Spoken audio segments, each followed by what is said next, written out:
don't get to be put on a tether. Well, first of all, be told that you should not be contacting the victim and then finding and manipulating ways to do so. Don't do it here. Doesn't happen. Won't happen. Court calls case, People versus Marquise Hankey. Alexander, on behalf of the people, Your Honor. Good morning, Your Honor. Attorney Kevin Basant, P71061, on behalf of Mr. Marquise Hankey. Mr. Hankey, state your name for the record. My name is Marquise Hankey. All right. And Judge, we're asking for an adjournment. I just got substituted into this matter yesterday, Your Honor, and we're asking for an adjournment for discovery. That's fine when appropriate. Adjourned matter March 13th, 2025, 9 a.m. Yes, that's the bond. Your Honor, I'm not sure, is the court in receipt of the bond violation report? I am not. I have not reviewed it either, Judge, but I'm certain what it would say. But Your Honor, I have a report from February 24th of 2025 that the defendant had absconded from his tether and had been unable to be located. And they stopped supervision. I also wanted to address his jail before he got out. Okay. Do we have that? No, we do not.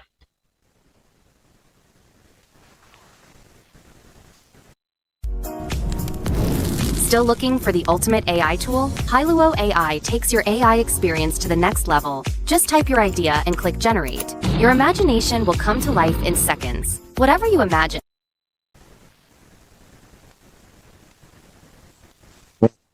And you're aware of this? I am, Judge. And Your Honor, I also wanted to address his jail calls from before he was released. Yes, go ahead. In those calls, the defendant contacts a third party who then contacts the victim. The defendant says, I need you to do me a favor. So you have that number right, and the person says, whose number? He does, who's the victim. He says, I can't say the name, I can't tell anything, but I need you to do me a solid. He said, okay, what? Tell them I'm thinking of you. And he says, the defendant says, y'all been talking, right? He says, no, I've only been talking to Peter, who's the victim. He says, can't see that name on the phone, because she's my case. And then in the next call, the defendant gets her added to the call. He calls the third party who then connects her to the call, and they're talking. And I also have concerns that he'd be contacting her at a different number because I had a note from Detective Mosher that he had been contacting her as well as a different number. I'm just not sure exactly what that number is. And given the facts of this case, I'm extremely concerned. And may I address all those issues, Your Honor? Yes. And so briefly, Judge, my client Just so that I know, currently right now, he was ordered on a tether and he's not on a tether right now. Absolutely not, Judge, and I'll address it. So Judge, if I may, so Mr. Hankey, he's 22 years old, Judge, has no criminal history whatsoever. This is his first ever contact with the law. Literally, Judge, 3 days ago, he admittingly cut his tether off. He got overwhelmingly scared. He didn't understand what he was actually charged with. He thought he was charged with a life offense. I told him, no, it's a felonious assault. He was under the impression that he was immediately going to prison today because he didn't understand the law. And so he freaked out, Judge, and admittedly, he cut his tether off. I immediately spoke with my client. I told him not to run, not to go anywhere, to address the court and to be upfront about it. And so, Judge, he's here today. He had every opportunity to not be here today, every opportunity to run, and he didn't. He takes full ownership for cutting that tether off, Judge. If I had talked to him before he did it, I don't think it would have ever happened. But Judge, I don't think he did it intentionally to, flee from the court. I believe he did it, honestly, Judge. And if hear me out, Judge, I think this is a situation, Your Honor, where fear got the best of him, anxiety got the best of him. In terms of the jail calls, Your Honor, I would. Do we have the tether back? Your Honor, I'm not sure, but I did also want to address that the defendant does have a juvenile adjudication for a CSE fourth and a dismissed DV from 2022, which the victim failed to appear as well. Judge, community corrections have the tether back, and there's been communications with the tether agent and the office. And so, Judge, in terms of the jail calls, I was just made aware of those this morning.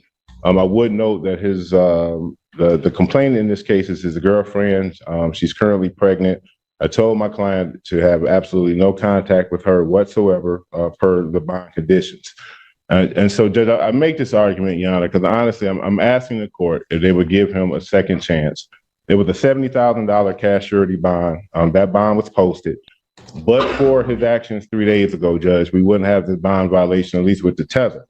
With the phone calls, Judge, again, I'm not saying he admits or denies that, but he knows he's not to have any contact, third-party contact with the complainant, and that will continue. And so, Judge, I'm asking if my client could have a second chance on this tether.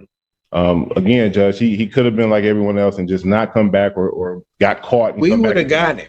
I mean, And you stole the words out of my mouth, Judge. I said, or he could be standing here today in a green jumpsuit, and he's not. He's here today, Judge, fully accountable for his actions. It won't happen again, Judge. I guarantee it. We plan to address this case, and I'm just asking for a second chance. Counsel, all right, anything? I just would kind of reiterate the facts of this case in which he pointed an AR-15 style rifle at the victim, saying to her, "I'm going to kill you. I'll put a bullet in your head." And on the phone call, he addresses that he knows he's not supposed to be talking with her because when the other person says, "Who is the victim?" he goes, "Don't mention her. She's my case." So I have great concerns that he would still be violent. He's playing the game. I don't play games. We don't play games here. You don't get to be put on a tether. Well, first of all, be told that you should not be contacting the victim and then finding and manipulating ways to do so. Don't do it here. Doesn't happen. Won't happen. And then when you get the grace, given the nature of the charges, to get let out, then you're running around and you decide that what the court ordered in terms of a tether, you decide you want to cut it off yourself. We don't do that either. Defendant's bond is revoked, defendant's remanded. I'll see him on the 13th, and counsel, you can give me your argument as to what I should do with his bond at that point, but right now he's remanded. Thank you, Judge. Thank you. Your Honor, there are two matters, and we would like to adjourn to look into a global resolution. There's a district court matter as well as the Which district court? 1484. Okay, so why are you telling me that? We're adjourning for global resolution, Your Honor. Continue. But I don't have that other one. You don't. I only have the felony. That is correct. So why are you telling me about it? So, given the reason for the adjournment, we are. No, I'll wait. This is gonna be a long explanation. That further negotiations is our reason for the request for adjournment. I know, I see that on the form. So, all right. Chinaza. Yes, sir. All right. So when do you want this adjourned? So the other one is set. Correct. The other case, 1484. You could have stepped in earlier. Violence case. It is set for December 5th. Got it. So you need this before or after December 5th? After is fine.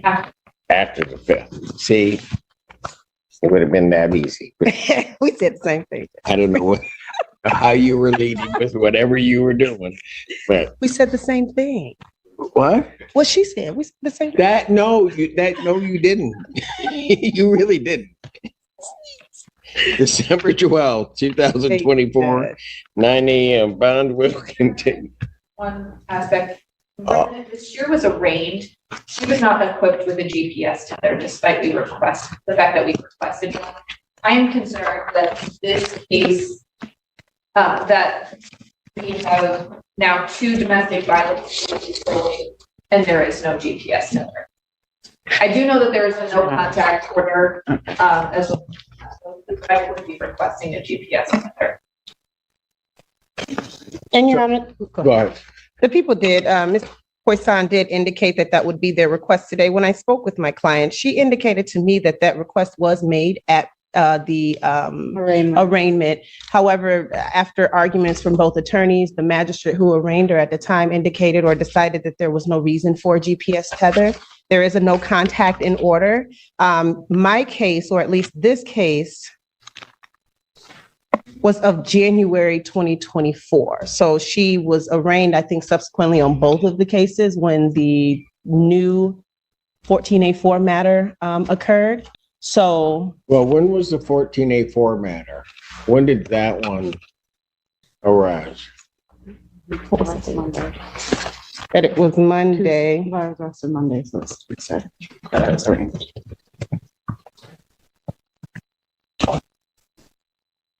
If that's say it was November 8th Of this year. Just November 18th. this is January. So, and they were arraigned at the same time. Correct. I think the January instance, she was taken to the hospital, Your Honor, and then released, but she did not know that there was a warrant that had issued from that. And that's this case. That's our case, correct? Yes. But I think the thing that I'm concerned about, Your Honor, is that we now have 2 domestic violence cases with this same victim.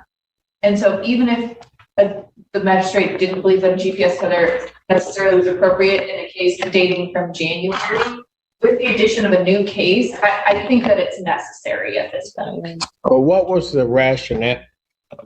You're saying it was addressed, but Yes. the magistrate's rationale in that I'm a bit perplexed by.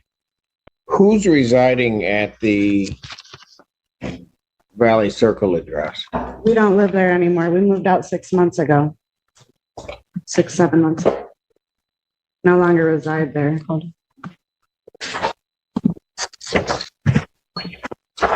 That's even more concerning because that's the only address I have for the defendant. The address that is associated with the other complaint, the new case, is on Riker Road. Right. Okay, I see that.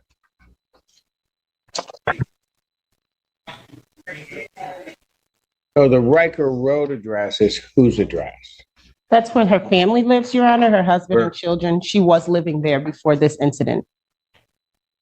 Before the new incident, the 18th, the incident of the 18th. Right? Okay, so I get that on Riker Road. But then the alleged victim was there also? That's her husband, Your Honor. Okay, but he was there also? They were Yes. both living there? Correct, Your Honor. So where is this defendant is residing where now? I'm staying She's- in a hotel. She's after the incident with the no contact order in place, Your Honor, she left from the home and she hasn't been there since her arraignment on the 18th.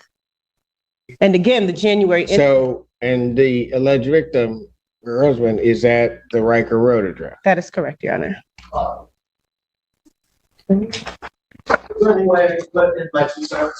who the I think that's. are you? I'm sorry. Sorry, Your Honor. Oh, no. It's okay. You don't just leap up and start yelling. I don't care who you are. Gotcha. Well, I was just. Seriously?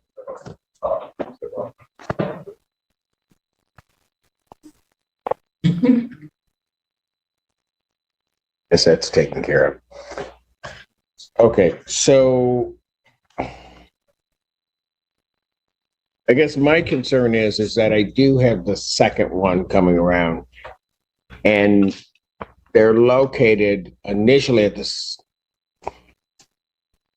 at the same address, but now not at the same address, but her address is temporary. Correct. And then I'm Right. going to Home of New Vision. Correct. That was the What? next thing. She is slated to enter Home of New Vision on December the 3rd, Your Honor. Got it. So that's where. Have that other. Yes, so she's already gone through the admission and the date that they have available for her is the 3rd. So she moves in on the 3rd from, yes, the hotel she's currently staying in now. Okay. So here's what I'm gonna do. I am gonna order a GPS. I'll order it with exclusion. If before the court does that, Your Honor, I do apologize. You did say it was going to be a long day. I apologize, and here I am. Go ahead. I know that the complaining witness is here today. My understanding is that there was going to be a request from us that there be a no non-consensual contact order in place. I know that the people have their own position on that. The complaining witness is her husband. They have children in common. They've been married for quite some time now. There were some issues at bay that may have led to these particular situations. Ms. Shear is working on that, hence the hospitalization, the treatment that she received there, and now her admission or self-admission into Home of New Vision.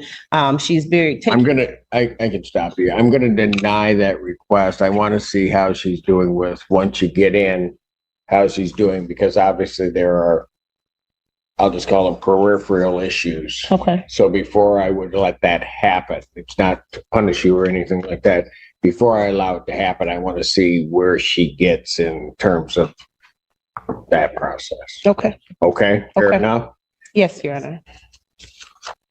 I didn't care about you. I was talking to you.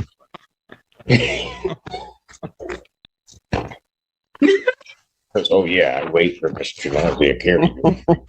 All right, so what I am going to do, though, is I am going to order a GPS tether with the exclusion zone being the Riker Road So I will. location tracking. Pardon? So, okay. She just wanted clarification that the GPS would prevent her from being able to go to Riker Road.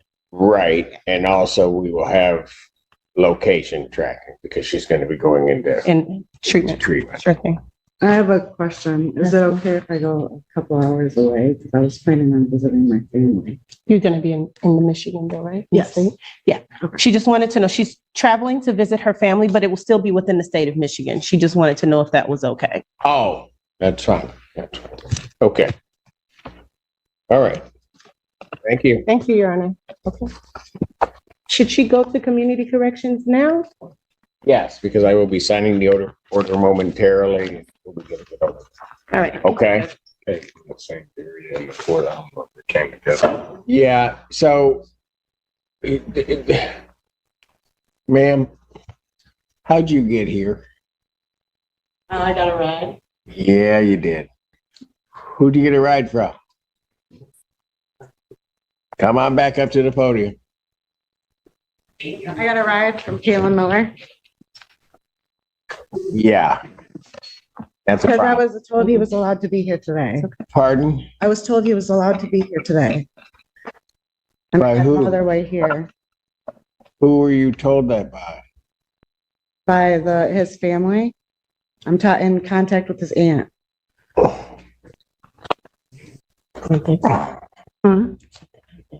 Yes. I have no form of transportation.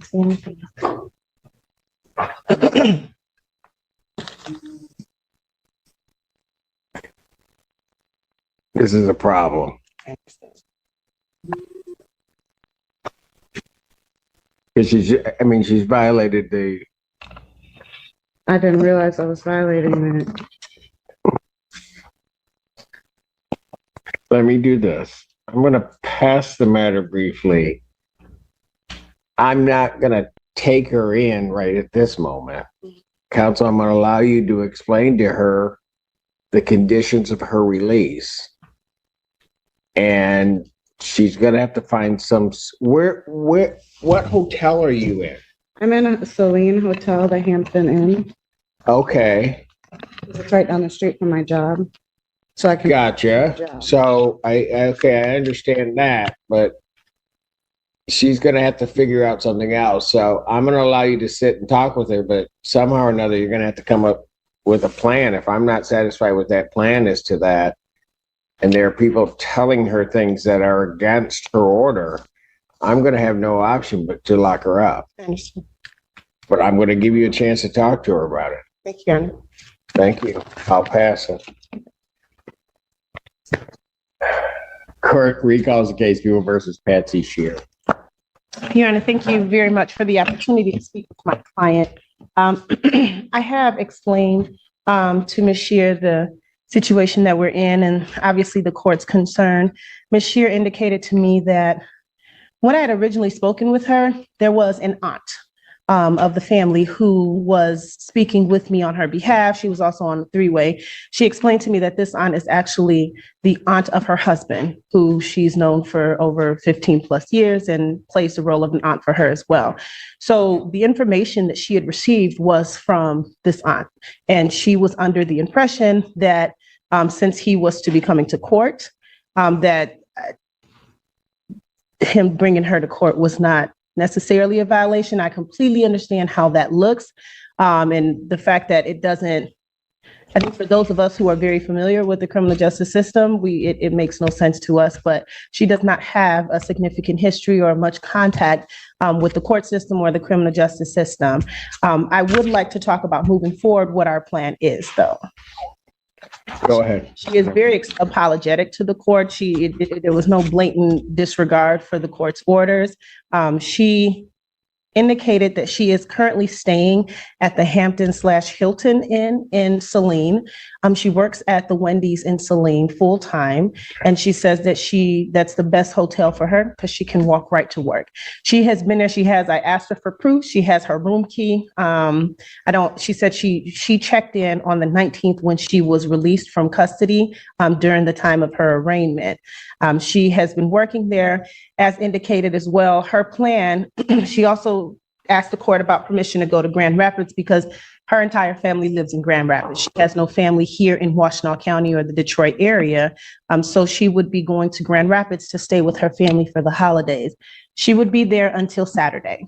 She's coming back and she would be going to Hampton/Hilton from that Sunday or Saturday, whenever she gets back, until Wednesday when she's able to get into Home of New Vision. She said she tried to get it to where she could go straight from Grand Rapids to Home of New Vision. They did not have any availability until the date for the 3rd. So she plans to be there. They've informed her it's a 4 to 6 week program. Her plan is to stay there the entire 6 weeks. I don't want to go into too much detail about what had happened at the time of this particular offense, but there were some significant mental health issues that were at bay. The report indicated that she had been the one calling the police because of... Just enter your domain, click scan, and get a personalized UX to-do list. A particular state of psychosis that she was in at that time. She has been working with CMH. She's been getting mental health treatment. They've advised her that we needed to do substance abuse treatment, which is what she's doing right now. What we're asking, I know traditionally in this situation, the court does not take lightly a violation of a bond order. And we're asking that the court allow her, she has a way to get home today. She has the Uber app pulled up on her phone. I've told her that I will show her exactly how it works. She's never done it before, but she'll be able to get the Uber to take her back to the hotel. She's supposed to work this evening at 5, and she would be working tomorrow and then hopefully leaving for Grand Rapids after work tomorrow. Anything from the people? All right. So let me ask you this, ma'am. You're a CMH consumer client, right? Yes, Is your husband also? not to my knowledge. All right. So I think the thing that I'm worried about is